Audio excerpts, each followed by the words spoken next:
Thanks for joining us on the Page One podcast. I'm your host, Luke Peters, CEO of New Air Appliances. And in this episode, we're honored to have Ken Kline, CEO of VHC Brands, back for round two on the Page One podcast. We're going to focus on life after COVID, ERP business system change that he ran through, his move from vendor central Amazon sales to 3P marketplace sales, and how that's helped his business. And we're also going to talk about the profit first system that he's implemented. So a ton of things we're going to run through with Ken. Before we get into this episode, let me give a quick plug. This is really important for the Page One audience. I've got a new important announcement. I need help if you're a vacation homeowner for a new cause that I'm working on. Check out vetcation.org to see how we're supporting veterans with dream vacations. Right now, we need caring vacation homeowners to donate a week vacation to a deserving military family during Purple Heart Day in August. So what might just be another week's vacation for you is literally the vacation of a lifetime for one of these struggling families. I really hope you will pause the podcast right now. Check out vetcation.org to learn more. You can email me to get involved. So Ken Kline is the CEO of VHC Brands and has been in the home textile import business for 25 years as a founder entrepreneur. He leads a nimble team at VHC Brands, and they transform e-commerce, wholesale, channel partners, and even direct to consumer where appropriate. So Ken, welcome to the Page One podcast. Thank you. Awesome. And hey, Ken, before we get started, why don't you describe the types of products that you guys create and sell at VHC? Yeah, great. We are a home textile design import company, so that would be bedding, rugs, and a lot of window treatments, like think curtains and balances and panels and things like that. All right, cool. And then we'll just go through a couple quick questions just so we want the audience to really understand your business. Who are your biggest customers or main customers that you work with, and talk about kind of your footprint and where you guys are located, how many team members? Yeah, so great question. It's interesting. Our biggest channel in 2021 is actually private label. It's actually our top revenue source channel by sales, aggregated dollar sales, is private label for other entities. But those brands, and this is the times we live in, those brands are almost exclusively now Amazon FBA brands, scaling rapidly. So then that's number one. And then a close second would be ourselves at D2C on Amazon and eBay and a couple of other platforms, which that's a huge transformation in the past 12 months. But then behind that would be Wayfair and then Overstock. And then we're seeing a lot of growth in some niche e-com players, Touch a Class, which is very interesting, and several others. But that would be kind of the stack. Yeah. And so wait, break it down a little bit more on that private label. So the private label is also on Amazon. Oh, you're selling to other sellers on Amazon, other FBA brands. You're creating products for them and for their labels. That's correct. And so in the case of these clients, we've had these clients for several years. We've historically done a lot of private label over the past 20 years. But in this case, these happen to be like Amazon native brands almost that have developed on the platform the past few years, and then they kind of exploded in 2020. And so 2021 is just carrying forward that pretty explosive growth. So yeah, we help them design product, and we produce it, we import it with all their private label.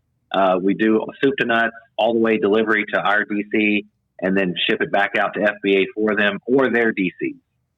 Wow. Now, are they taking ownership of the inventory, or do you have to is it consignment one way or the other? Or are they taking full ownership once it's out on, say, an FBA?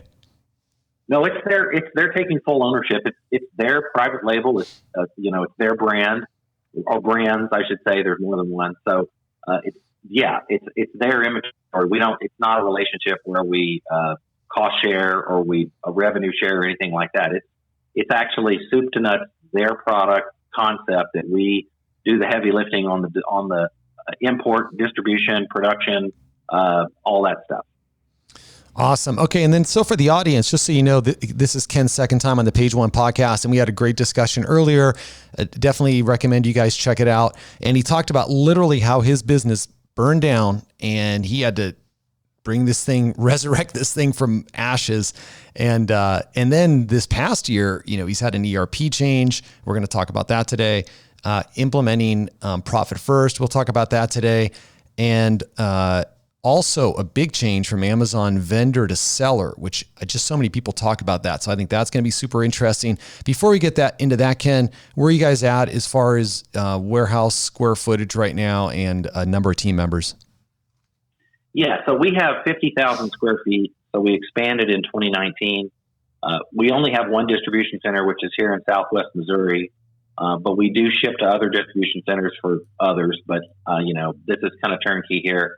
A little bit of FBA, and then we have 41 or 42 U.S. team members currently, and we have 13 team members permanently in our Delhi, India office. So that's kind of our footprint. And again, that's leaner than it used to be pre-Profit First, I have to admit, too. Cool. And the interesting thing about you guys is I think 100% of your imports are coming from India, not from China or Vietnam or other usual suspects, right? That's correct. That's why we have the India team in Noida, actually just outside of Delhi. And so, yeah, that is correct. I mean, we occasionally do a container out of China, but yeah, vast majority of our containers are India. Maybe one container a year out of China and 200 out of India or whatever. Yeah. All right, cool. So let's dive into these topics here. I mean, let's start with Profit First. I mean, Mike Malkowitz, great book for the audience if you guys haven't read it. He's actually a pretty funny author. He's written a few other good books as well. And you've implemented that in the business. Talk about it. What was the margin goal that you went to, and kind of how did you set it up? Did you go as far as setting up even all the different bank accounts like he talks about? It'd be great to kind of understand how that works at the company.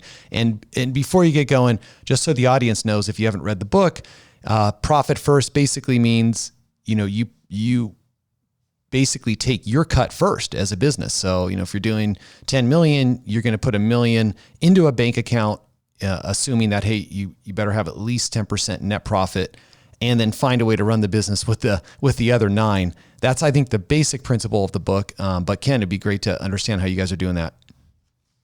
Yeah. So that's a great summary, actually, Luke. And the thing of it is that the way that he puts that out there, if you try to implement it on day one, it's very doable. But when you're already running a business at scale, north of, like in our case, north of $10 million, below 20 million, but definitely north of $10 million, try to implement some of this when you already have a culture in place and you've already had a business for 20 plus years.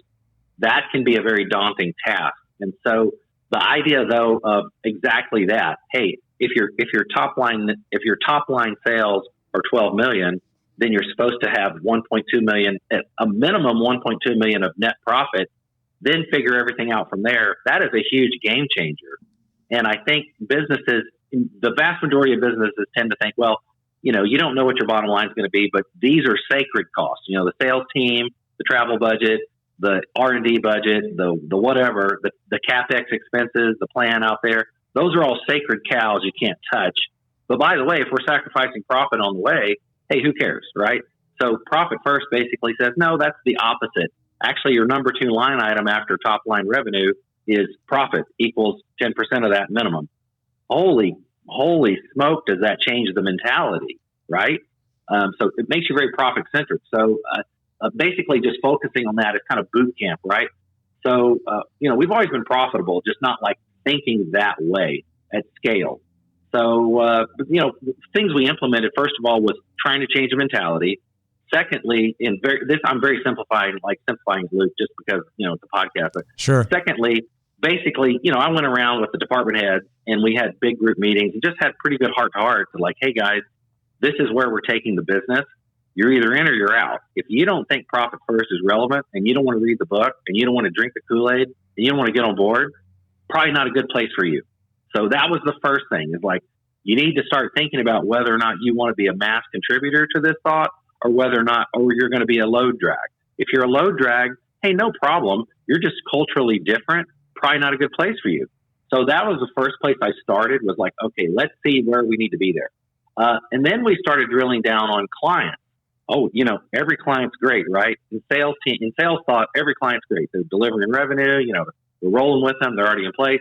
And you can drill down and go, well, some of these clients just aren't that great, not that profitable. And so these are relationships that maybe are big contributors to the problem. So we went through that whole exercise of, yeah, we're doing a lot of money, but does this make sense? And then, like I said, in the case study of jcpenney.com, we were scaling rapidly, but I made a gut call and I said, I don't see where this is going to be good. The way that they are probably not structured well with retail.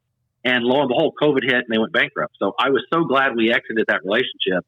Don't want to drill down too much on that because, I mean, we were doing volume with them, but I mean, basically make those kinds of decisions is my point. Yeah. All the way to, and Ken, quick question in there. So we're going to talk about your change from Netsuite later on, but at the time, I think you're using Netsuite. Were you able to do detailed customer P&Ls to know the profitability, and that would, include P&L all the way through, including allowances and returns and all that stuff? Or did you not have that much information at hand as you're looking at, deciding which customers were contributing the most profit by percentage?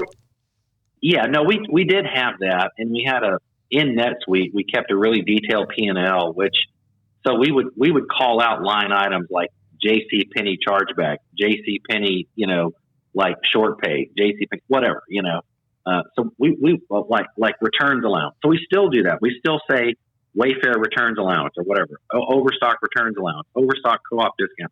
Like we still have a very detailed P&L so that you can track that and look at it and say, but it wasn't just that. It was also the issue of the stuff that's not P&L on that way, but it's like not soft expense, but how much time is the sales team spending on this? How much time does it cost us to implement new product across the platform? How much time are we spending are we physically taking the returns? If so, how much time are we spending on that? So are the orders complicated to pull? Or are they easy to do? Is the platform hard to implement, or is it easy to implement? So we were trying to look at a lot of those, like those pieces of the puzzle to make some decisions around that. And then, of course, what's our EDI expense or API expense? Mostly EDI at the time. And then secondly, okay, right, what's our mind share here? Or what's the relevance of I've done all this work and I'm doing $5,000 a month here or whatever. We've had clients that direction in e-commerce that we said, yes, this doesn't make any sense. Yes, in theory, you're making money per order, but in the big picture, this is probably not worth it, right? So it was really making a lot of those kind of decisions that really was driving, and basically ruthless cost cutting. But then when you're doing cost cutting, you also have to make sure the team members understand, look, this is not about a personnel cut. We're trying to get to a core team of believers that really want to max this thing out. And that might be most of you. But if it turns out to be 20% less of you, that's on you. That's not on me as the visionary CEO, right? Would you agree, Luke? Yeah. I mean, and you have to do what's best for the company. It's always what's best for the company and the future of the company. And, you want everybody to get on board, and hopefully people do, right? So you don't have to make those changes. Right.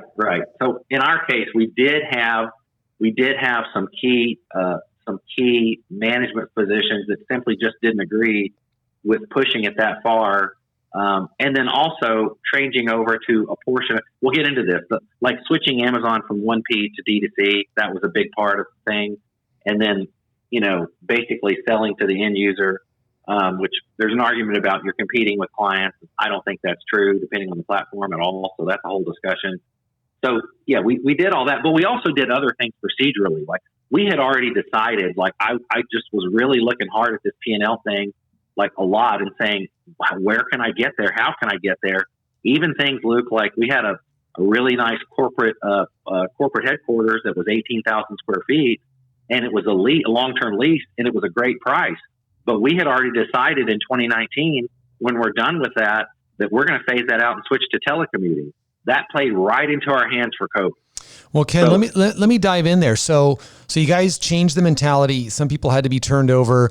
It sounds like, your margins were good, but they weren't where you wanted to be. And so it sounds like with profit first, you had to move them up. I'm just guessing 3 or 4 percentage points or something like that. What were the 3 ways, just to kind of sum it up in a shorter version, what were the 3 ways that you were able to do that with the company? Did it have to do with price increases, or with, what were the 3 biggest contributors, I would ask, I guess, to moving those margins up?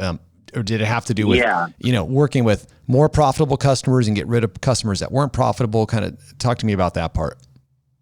Yeah, so that's exactly the deal. And that was what I was going to mention as well. So I'm glad you brought that up, because a key component of the profit first thing in our case study was look, we need to move margins up 8 to 10%, and then we need to be really sticklers about chargebacks and about the overall profitability of clients, per client. And then we need to be really transparent with these clients and say, I see you're doing the volume, but this is not where we want to be as a company with you, and just be transparent. And that forced conversation. So absolutely, the idea was we're going to move margins up, but you better be really good at what you're doing. But definitely it was some price increases incrementally, like 50 cents here, $1 here.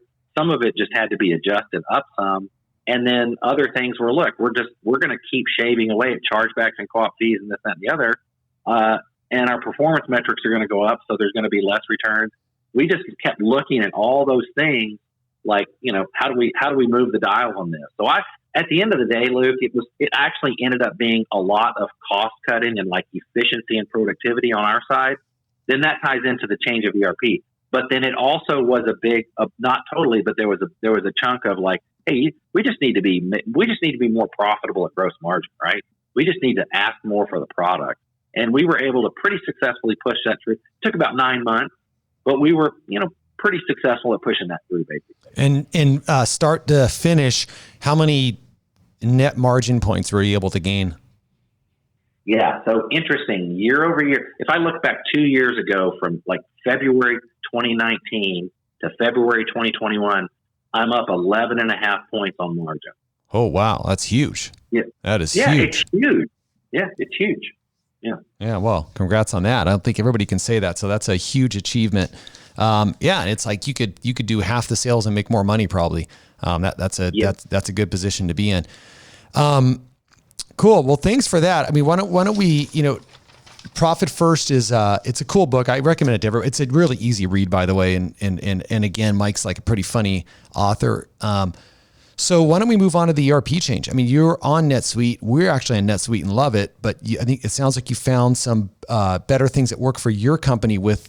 It's called Ecomia?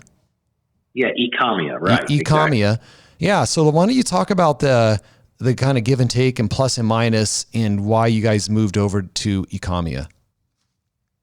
Yeah. So it was a big change for our company. We were on NetSuite, 8 or 9 years, which was, we started on NetSuite a while back and grew with the platform. And like you said, you're on NetSuite and it's a great platform and it's super solid. And it's very robust. And so nothing, NetSuite's not like a broken system. That you're running it at scale. Yep. However, here's the deal. So it's not an argument or whatever. We found that it was not robust for us on high volume drop ship and issues around really, really pushing the needle on fulfillment. That we found that was really the sweet spot that we really needed to focus in. Now, is that on the warehouse part, or so? What was the bottleneck in NetSuite? Was it the warehouse management system, or where did that hurt? Yeah, so the bottleneck is not and there's solutions and stacks on top of NetSuite for the issue of like, okay, we have all these orders and we're scaling, but the way the orders are organized is not optimized for fulfillment, and so. Basically, with Ecomia, what we did was we came in and we said, okay, look, first of all, our drop ship is scaling massively in real time. And then you can do drop ship in NetSuite. That's not a problem. The problem was the orders aren't organized. So in Ecomia, the orders are organized in batches, first of all. So we have 4 batches a day. Then secondly, and the first batch is like 6 in the morning, 6 a.m. Secondly, it organizes those batches in priority of client. So if you have a penalty client or a client where there's a metric you have to hit every day, whether that's Amazon or Wayfair or Overstock or, et cetera, then those orders organize into the file first. Then next, and this is really key, then within Ecomia, all of our product is in there for dimensional and weight, dimensions and weights. Then it takes each order, could be 1 SKU, could be 10 SKUs, could be 25 SKUs per order. It takes each order and it organizes those orders. If it's 50 of the same SKU, it puts all those orders together across Amazon, Wayfair, eBay, or whatever you want. Then the other thing is it looks at those dimensionally and it predetermines what box or what bag or parcel you're going to use. Then it goes out and fetches the freight as per your negotiated freight rates across carriers. It fetches and cross-checks the freight rates dimensionally and per weight for that total order, and it applies that to the order. So when you get the order printed, it already tells you what carrier, it already tells you the cost of the carrier, it already tells you what bags or boxes you need to pack that in and how almost, and then basically all the work's done for you. So all these little micro decisions that warehouse employees would be making, like, okay, let me look in FedEx, let me look in UPS, let me look at all three screens, let me think about this, let me do this. That goes away. What box do I use? Oh, I'm out of this bag, let me go get a bigger bag. No, you're not allowed to. You go on down the things like that. So you know what's funny? You know what's funny about that, Ken? It's like, how many times have you used software and you're like, wow, these people, like, how come they don't know our business? Like, they're making software for the business, but they don't know it. And it sounds like these guys and girls at Ecomia actually know the business. Like, they're actually thinking like you would think as a CEO and wanting to run this thing efficiently in the warehouse, with as few clicks as possible and as few decisions as possible. So yeah, that decision tree makes sense to me. But it's interesting about NetSuite. You can get all of those things. It's just that you gotta stack other software on top of it, just like you said. So we actually had to go through we had to get to a second WMS, and then you can even handle those freight decisions as well and shipping decisions. But the core NetSuite is not going to do any of that. Even on the customer service side, and actually on most sides, the core is just really a financial core, with kind of weak processes around the different other disciplines of the business. You really do have to kind of go out and kind of add a few other products to the stack. Yeah, and so that was the thing. It wasn't just that. And so again, at our level, looking at this, we were like, okay, NetSuite is very robust, and we've been on it a while, and it's got a lot of strengths. On the other hand, we're going to have to add these other software stacks. And it wasn't just that on fulfillment and optimization.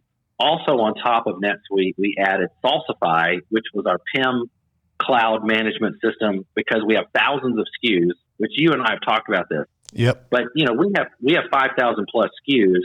So managing the content and images and video for 5,000 plus SKUs across a dozen or more platforms, and then in real time, and then is it API? Is it EDI?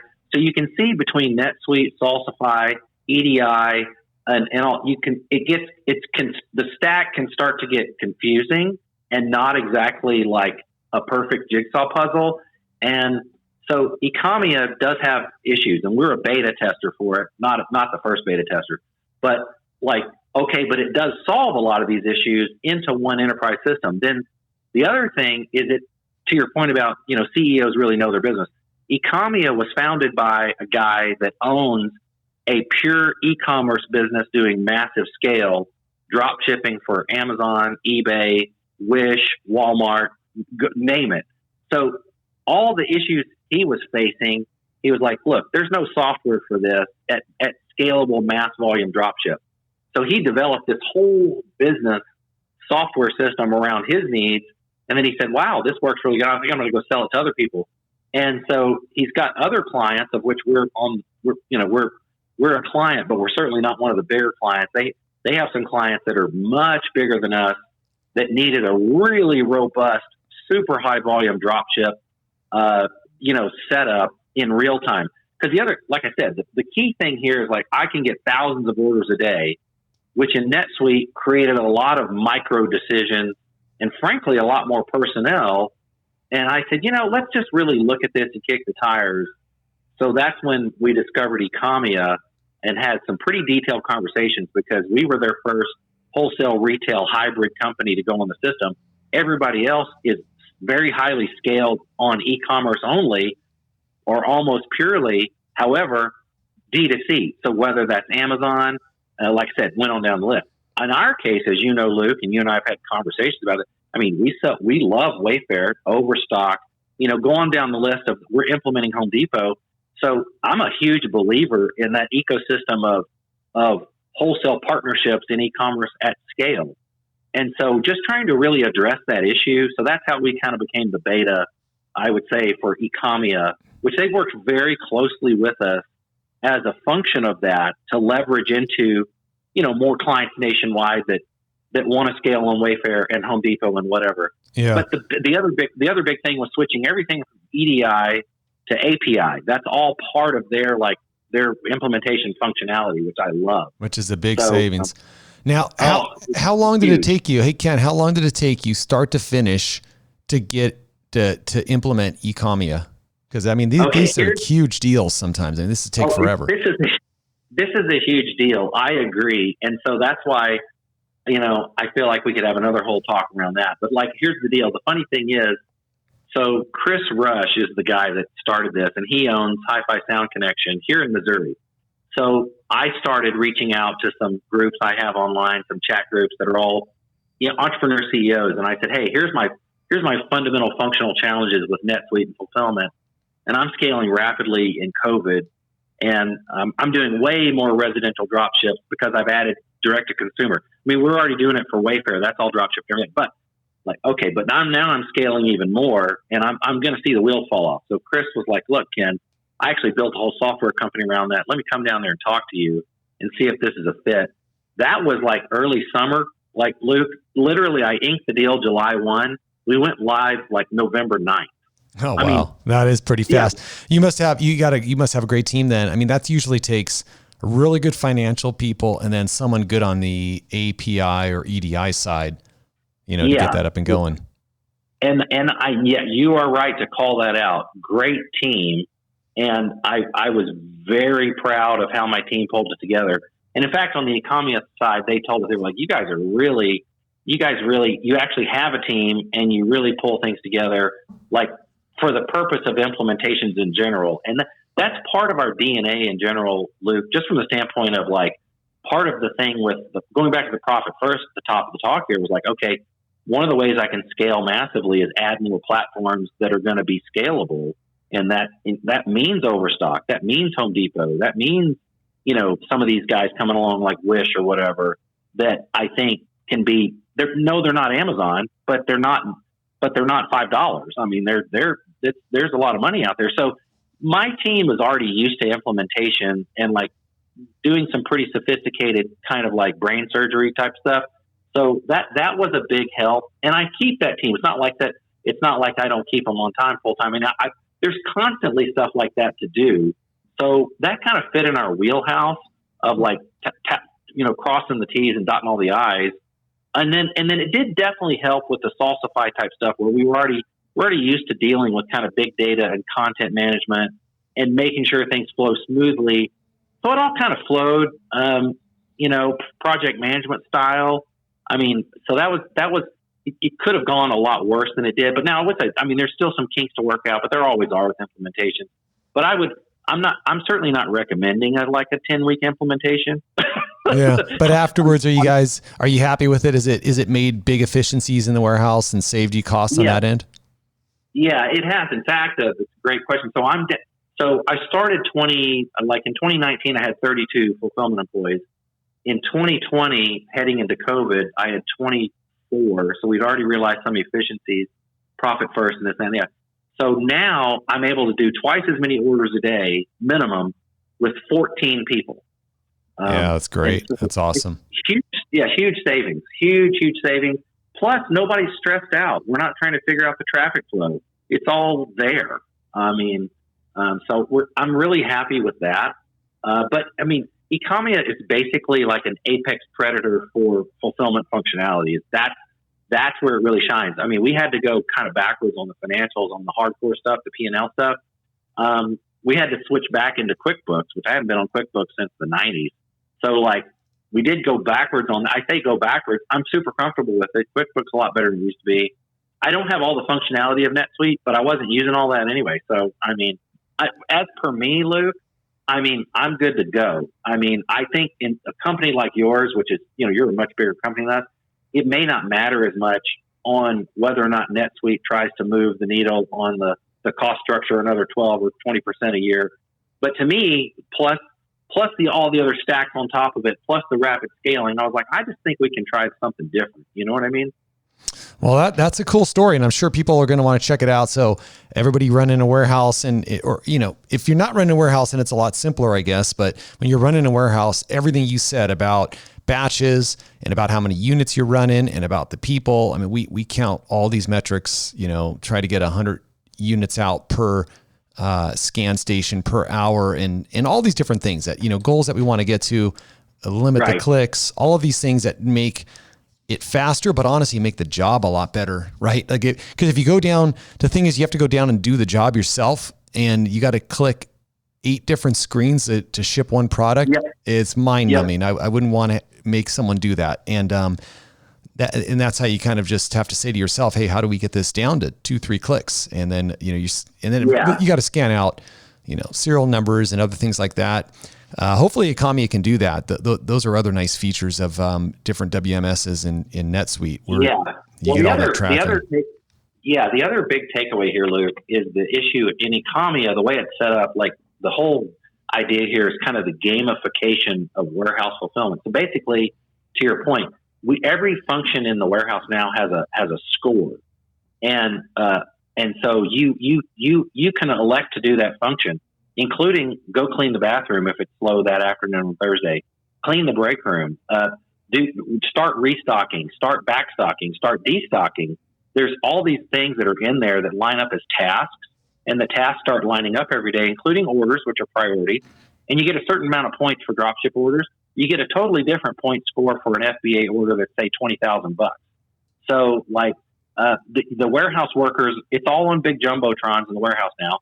Everybody sees everybody's score. They see that John is consistently low. They see that Patty is consistently crazy fast and great and making everybody look bad. So you got to do better. So it's this whole idea of gamification. That is awesome. It's crazy. I'll tell you what. I'll give you Chris's info because that.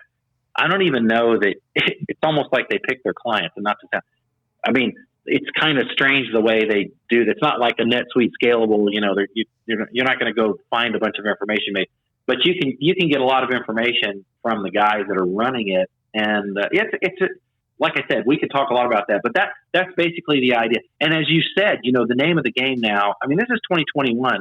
I mean, e-commerce is not going away. It scaled rapidly last year.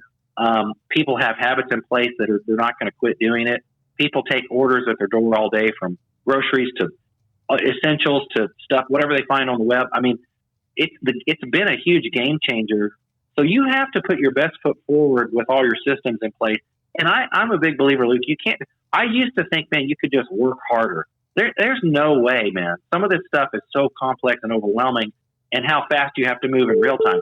So that really kind of was the driver, right? That was kind of the big background driver. If I want to triple my volume in the next 3 years, how can I do that? And I want to flex my muscles. I don't want to have to be kicking my tires every time going, let me put a Band-Aid on something. So, That was the idea there. Yeah, for sure. Why don't we, that's a great story, and we'll check it out. We'll put that in the show notes. Why don't we transition, quickly over to Amazon? You made a big change here, going from 1P to 3P, vendor central to seller central, having a relationship with Amazon to selling on the marketplace. Would love to hear you talk us through that, why you made the change, what the results were. Yeah, so that's a great question. And it was a big change, and it's been about a 24-month, about a 2-year change for us, completely transforming. We were selling, historically, we were a wholesaler. So our first instinct was, okay, we'll just sell to Amazon and let them worry about the rest. So that's 1P. So Amazon being as big as they are, that relationship scaled really rapidly to 7 figures. But the problem was channel conflict with regard to pricing and all the things you hear about with Amazon, and whether or not it was causing issues on other channels. And it absolutely was. So we were already going to have to examine that relationship. Then secondly, we had third-party sellers on Amazon that were scaling, and some of them were quite large. Their whole business is, there's very large revenue companies that just focus on being an Amazon play at scale with 50,000, 100,000 SKUs, of which we had a small assortment in their portfolio or whatever. So the thing of it is just basically the lack of control. And then also, we felt like, well, let's just take a look at this and see if we can introduce some consistency here. and kind of clean that all up, and then kind of manage the relationship to the consumer much better with the direct-to-consumer dropship play. So it was a big transition from selling to Amazon and third parties to consolidating almost everything. There's a little bit out there not like that, but basically consolidating everything under our brand and then launching our own store on Amazon. We did hire an agency to help us do that in transition, and there was this pretty steep learning curve, Luke. I won't lie. I mean, there's a lot of issues around Amazon with brand registry when you start as 1P and you switch over to seller. There's issues around, content and listings. I mean, there's just it's a very interesting ecosystem to navigate that's not as clean as some other closed loop systems that are really pure or possibly a lot newer, a la Wayfair or whatever, that are, they're a lot simpler, and you don't have these listing issues, and you don't have listing competition issues. It's just your product out there. Yeah. So it was a big, and Ken, your products. So one of the things with Vendor that's nice, if the products are really, really inexpensive, it's really nice because you're not, I don't know how to explain this, but I think the listeners will get it. But like if you're under, say, $20 and shipping's a decent part of your order, Vendor can work really well. It's because Amazon just kind of like, puts things together in the packages when the consumer buys it, and you're not really penalized for that. But then on the 3P side, I mean, you got to jack your price up quite a bit. So like the ending retail price can tend to be a lot higher. At least that's what I've seen, because you got to be profitable on that one sale. Did you guys, for some of your SKUs, did you guys have a problem with that? And did your retails, have to change? And at the end of the day, are you going to make more money or less money? Are you getting more orders or less orders? What ended up panning out there? Yeah, that's a great question. And you're absolutely right. And that is the issue around it, is that, 1P is awesome for the stuff that's cheap and high volume. And we definitely have margin challenges and definitely identified a lot of margin challenges around. We sell a lot of product that's below $30.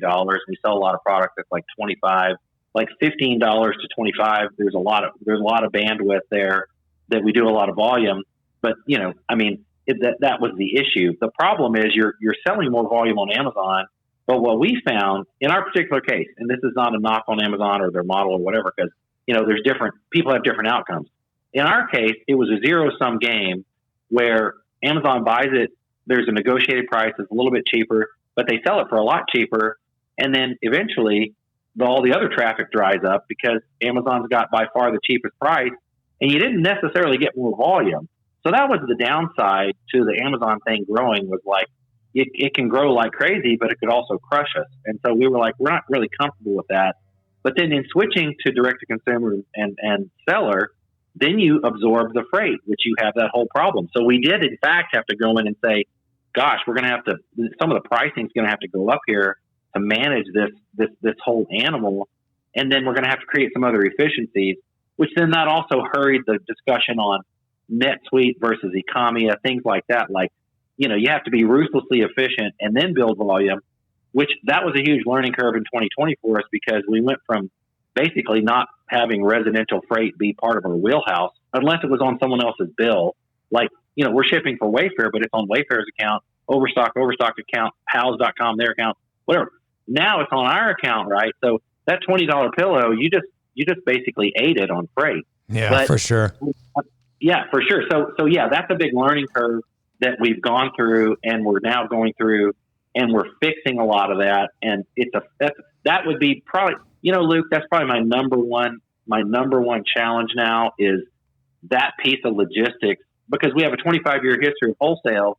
You ship wholesale, they either pay the freight or you bill the client for the whole freight. You don't eat the freight on wholesale. There's no free freight. I mean, so that phenomenon is like new for us. But yeah, the way we're addressing that, though, this is another Economia thing, is virtual bundles. We're going to be rolling out virtual bundles that move the price points up. So maybe that one pillow is $25, or maybe that one window treatment. But what if you buy 3 of those? You got a better deal, but my freight didn't go up 3 times. My freight went up $2, right? Yeah. So your AOV will go up. It's going to, your AOV is going to go up. It's kind of like an upsell, but it's just a bundle. And you're going to be doing that through Seller Central, you're saying, or just across all of your channels, basically, you're going to be creating these bundles? Yeah, so we are creating bundles for Wayfair, Overstock, for Touch of Class, for our seller side on Amazon. We're going to be doing on eBay. Yeah, so we'll be doing virtual bundles across, and then we're going to be doing exclusive virtual bundles. So like a bundle on Amazon is not going to be the same bundle that we're selling direct consumer. It's not going to be the same bundle that we're offering Wayfair. So Wayfair now has an exclusive, and we have an exclusive. So there's ways to resolve this, right? So we're just in the experimental stage, but it looks super promising. And I know bundles is kind of a hot topic now anyway, but that was another key thing. But that right there, Luke, is probably a 1 year, 15-month rollout. It's not something you snap your fingers and all of a sudden you have 3,000 bundles. I mean, that's just, and not with your number. You guys have a ton of SKUs. We have 150. You guys got 5,000 or whatever you have. So it's, right. It's just you have a totally, but at the same time, you have the ability to make a lot more bundles. So, it's with that complexity can come some advantages. How did it work? I mean, so you guys are, you ditched the 1P. Now you're in full control. Your 3P. How does it look now? Are you guys making more money? How does the future look on it? Yeah, the future is very bright. I mean, I'm really happy with making the change because now we can control our brand story, which we were not in control at all. And I think that that's really important. And I think our gross margins are much better. Now, I do have that freight hurdle, so I'm not happy yet with my net, but I'm getting there very rapidly. But so in year one, so what we were doing really nice business with Amazon directly. Then we were doing nice business with third parties. So when we consolidated all that, though, we were still up dollar for dollar in 2020 versus prior years. But we scaled up our own direct to consumer on Amazon from like 100,000 in 2019 to over 2.6 million in 2020, that's crazy growth. But we also had the free freight in there, which was a big expense. We also had the ad expense on Amazon that we didn't have before. So I'm getting a grip on those, and I'm learning as I go.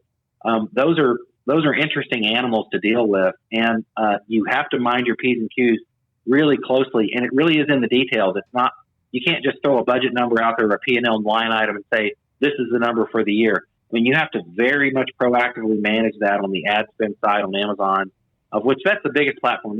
Everybody has an ad platform almost now, but by far that's the biggest and most sophisticated. So but I do see us, Luke, scaling yet again massively this year. And then I've got targets that tie in with profit first, and then also tie in with where I want to be P&L wise with my overall D2C business.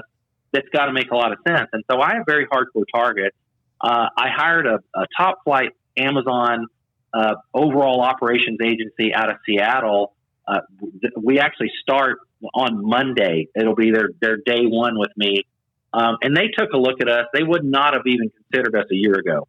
Our business model maybe didn't make any sense, but they started, I looked them up, I researched them, and I bubbled it up, and they said, yeah, we actually wouldn't have even looked at a client your size a year or two ago, but we took a look at you and we think this is could be a pretty serious play and definitely is scalable. So we think we're into this. So that was real positive because, I mean, frankly, the Amazon management and ad cadence and some of this stuff can be really overwhelming. Again, not with time and learning, right? But with the fact that I've been a wholesale company for 20 plus years. So some of this stuff is totally new to us, right?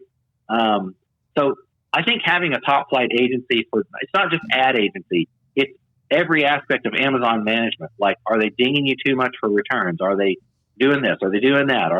But where are you on your ad spend? Where are you on your tacos? What's your ad cost of sales? Where are you on your metrics? How can we overhaul your store better? How can we improve your content even more? So I feel really great about what we're doing. But on our side, we do create kind of a lot of content. We have our own photo team. We do a lot of our own videos. We crank those out. I've got third parties that we work with on content and video and images as well. So we're bringing our full game. It's not like I'm leaving it up to someone and saying, hope you guys figure it out. I mean, we want them to handle the stuff that's really surgical and important on Amazon for optimization. And then we're going to handle the stuff that we're awesome at, which is going to be the fulfillment and the scaling and the product development. and the portions of content that we're supposed to do, whether it's video or images or whatever. So, I mean, that's really the idea here of like, let's bring our best game, but let's recognize where we don't have our best game, and let's go try to hire that, right? Where we can't get that best game, we need to hire that best game, right? So that was really my theory there. Well, we'll have to get you back on that one. We'll find out how this agency is. Everybody's always looking for good agencies, so you can test drive that so I mean that's a huge change. I'm glad you kind of talked through that. You guys have already done it, but everybody every day who's on 1P or vendor always says, "What if I was on 3P?" and probably vice versa, you know. And it's hard to make that leap and see how it's going to come out on the other end, because there's benefits to both. It depends on kind of your product dimensions, your AOVs, your kind of velocity and number of SKUs. All of those things are going to factor in. Maybe your relationship with your buyer. We got like a fantastic relationship. So it's like, man, that's worth its weight in gold. So, you know, how large you are, because if you are big enough on the vendor side, okay, you're going to get some attention, and that's different than if you're just starting out. You can't even get a vendor relationship. So many things go into it, but I think you know what I'd like to do is just kind of finish up with the last question, and just to succinctly, you're always doing something. You guys are always. It seems like every time I talk to you, you got 20 other things that you've done, but. Speaking of COVID, everybody's still in the midst of this. A lot of brands are doing better. Some of them have gotten hit actually pretty hard.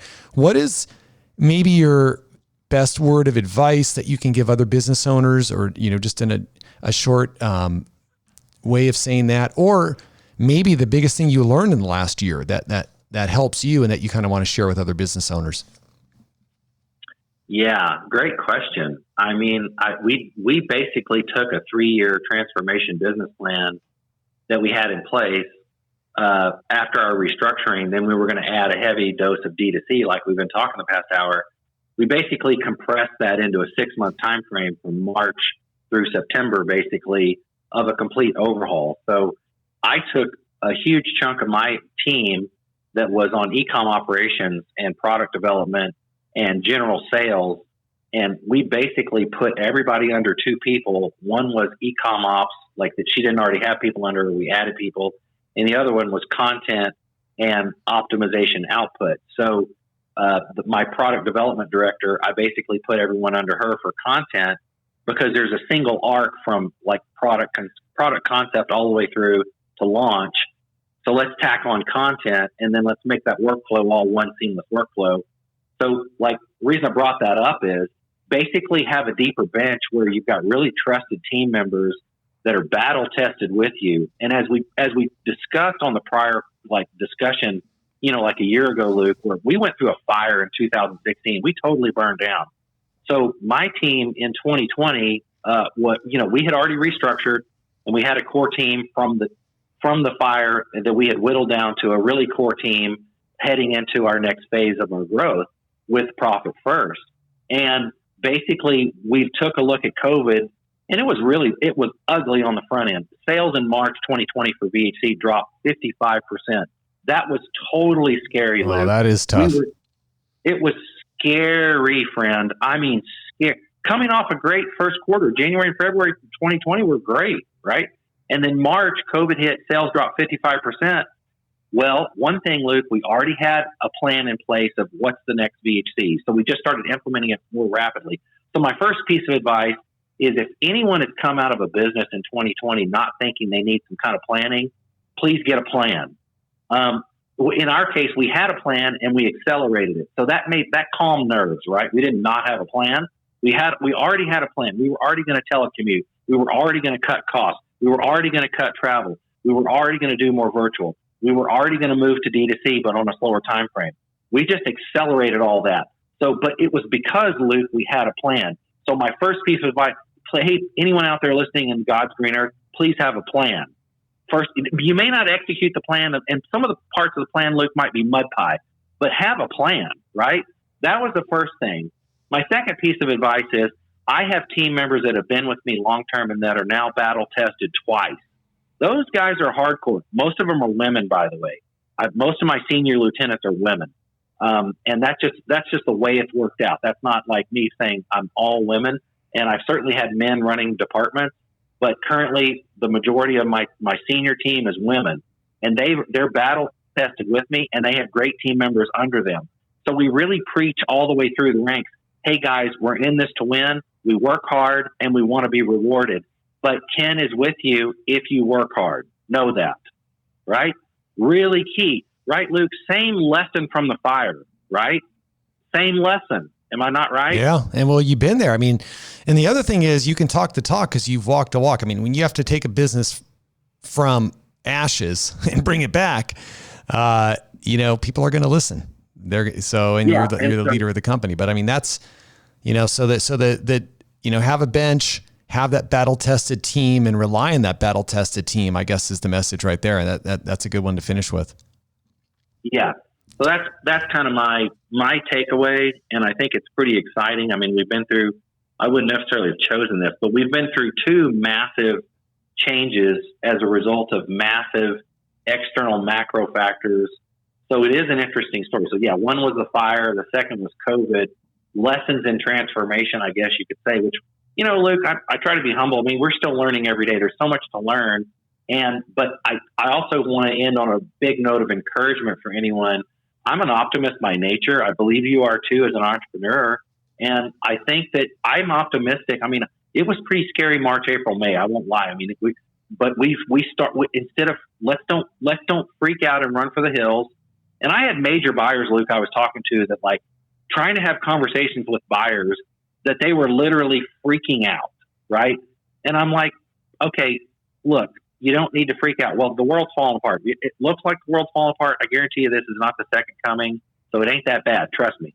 So like, that's funny. Hey, listen, I was talking to the biggest buyers at the biggest companies that we both, you and I both sell into. So these are the biggest retailers, public companies, thinking their stock's going to zero, thinking their jobs are, these are the biggest, everybody was thinking that. It wasn't just us, and this is this is during that crazy, 1 or 2 week period, right? Where nobody knew what was going to happen. And then, the government came in and did all kinds of things. But yeah, it was when people look back, even the biggest companies didn't know what was going to happen. Now, 2 weeks later, everything changed, but there was that period where it was pandemonium, I guess. Yeah. So I think, exactly. And I get it. And people, you know what? I think the bigger lesson here, maybe the deeper lesson to be a little philosophical, is you can't live in fear. Like you need to be tactical, but you also need to be strategic, and you need to be calm and think. And we really had that conversation with our senior team and our people. Be calm, do your job, keep your head down, do the output. We're changing our structure yet again to address this, and we're going to come through this, and it's going to be fine. The other big thing I did, Luke, and this is my last takeaway because I could talk all day. You know that I'm a talker. But the other big thing I did was we've always had some level of corporate debt. Like we've always been in our line of credit. I mean, sometimes we come out of our line of credit and got tons of cash coming in huge years. But most of the time I've had some money sitting on the line of credit. That's the other thing I did starting last April. I was like, you know what? No more line of credit. I'm not going back. I'm sorry. So we lowered our inventory dramatically. We created a ton of efficiencies. We also implemented economy. It did, like I said, a lot of other things. It's a big year. It was like 3 years in 1 year. But the other thing is I lowered my corporate debt, Luke. I'm proud of this. My debt screen for you today is I lowered my corporate debt from $3.1 million March 1, 2020 to zero yesterday afternoon. Man, you got to call up Dave Ramsey on that one and get on one of his. I know. But you know what's funny, Ken, is a couple other people that I listen to.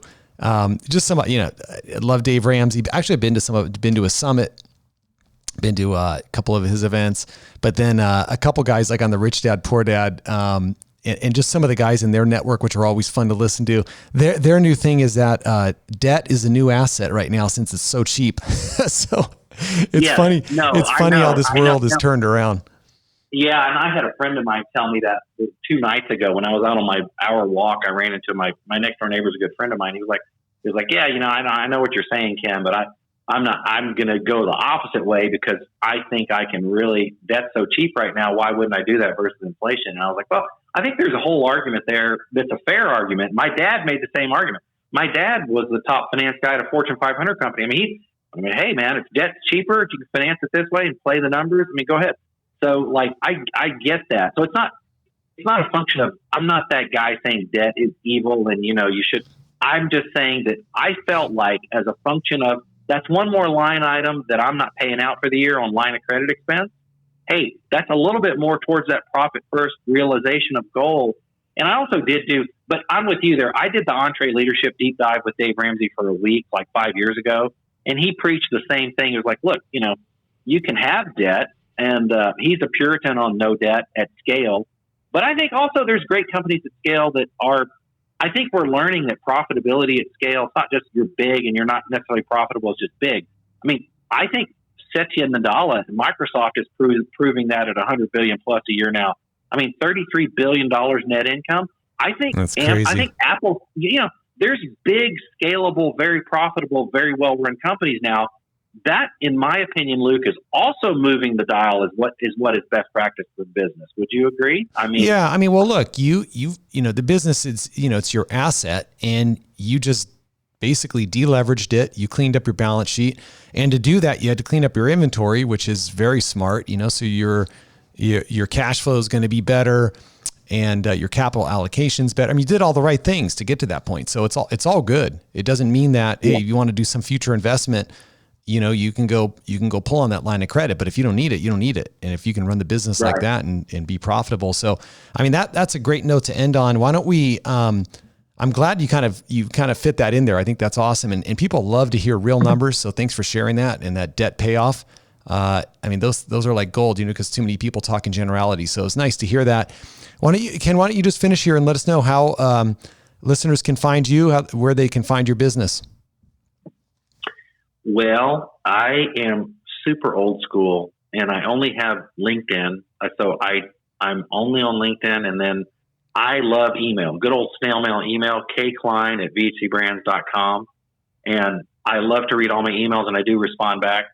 So that's the way to reach out to me if anyone does, and that's great. So, that's basically it. So on that note, Luke, it's been great. It's really been great talking to you again. And like I said, thanks for having me again on the podcast, and I hope this is helpful. By the way, a plug for you, and this is sincere. I really do enjoy, the podcast and the guests you have on there, and really keep up the great work. And I think you're doing a great thing. And I love the topic of, it's very hard to find people. That's why I like talking to you that actually are trying to scale at wholesale e-commerce.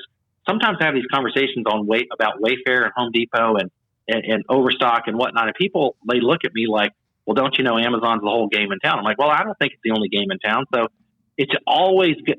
I want to keep having these conversations. I think we can build a whole tribe around people trying to talk about this stuff that just don't have a voice out there. So that'd be my big ask.